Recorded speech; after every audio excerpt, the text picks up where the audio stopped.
Sziasztok, én Kukovics Milán vagyok a Fix Ingatlantól, és egy ikerház felett hoztam most el nektek a 3. kerületi Dűne utcából. Tartsatok velem, és mutatom a részleteket. A ház 2000-ben épült, összesen 3 szinten 290 négyzetméteres lakótérrel rendelkezik, és egy 490 négyzetméteres telekrész tartozik hozzá.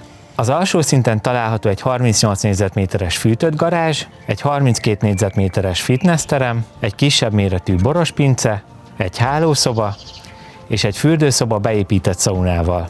Az első emeleten helyezkedik el a 46 négyzetméteres nappali étkezővel és kandallóval, a konyha a hozzátartozó kamrával, egy sarokkádas fürdőszoba, egy hálószoba, illetve az U-alakú kert burkolt terasszal, több méteres fákkal és egy hátsó sütögetővel.